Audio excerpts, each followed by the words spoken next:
Welcome back to my channel. இன்றைக்கி என்ன பார்க்கலாம், சண்டே ஸ்பெஷல் பார்க்கலாம். ஓகேங்களா? இன்றைக்கி என்னென்ன நம்ம சண்டேலேருந்து செஞ்சோன்னு சொல்கிறேன். மட்டன் குழம்பு, தோசை, மீன் வறுவல், இந்த 3 டிஷ் தான் செஞ்சுங்க.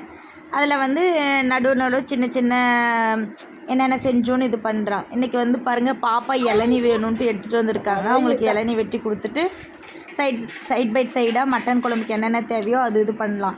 நான் எப்பயுமே மட்டன் குழம்பு என்ன பண்ணுவேன்னா, தக்காளி, வெங்காயம், இஞ்சி, பூண்டு இது தனியாக வதக்கி எடுத்து வச்சுக்குவேன்.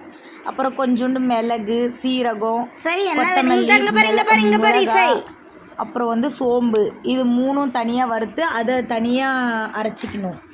அப்புறம் ஒரு குக்கரில் கொஞ்சோண்டு இஞ்சி பூண்டு பேஸ்ட் போட்டு மட்டனை நல்லா எண்ணெயிலே வதக்கணும். அப்போ தான் அது கொஞ்சம் டேஸ்ட்டு தரும்.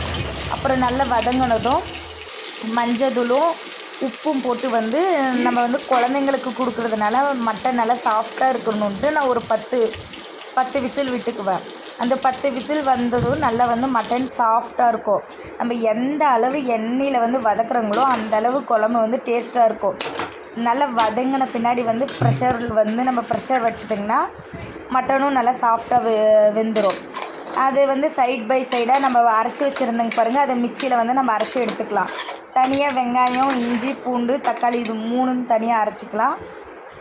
இந்த சைடு நம்ம இந்த மிளகு, சீரகம் இதெல்லாம் இது பண்ணியிருக்கேங்கள, அதையும் வறுத்துக்கலாம். ஒவ்வொன்றா நம்ம சைடு பை சைடாக செஞ்சிங்கன்னா வேலை முடிஞ்சிடும். இன்றைக்கி வேறு எங்கள் ஊரில் பவர் கட்டுன்றதுனால கொஞ்சம் வெயிட் பண்ணிகிட்ருக்கேன். இல்லைன்னா இந்நேரத்துக்கு சாப்பாடு ரெடி ஆகிட்டுப்போம். இப்போயே ரொம்ப லேட் ஆகிடுச்சு. இப்போயே மணி 1 மணி ஆகுது.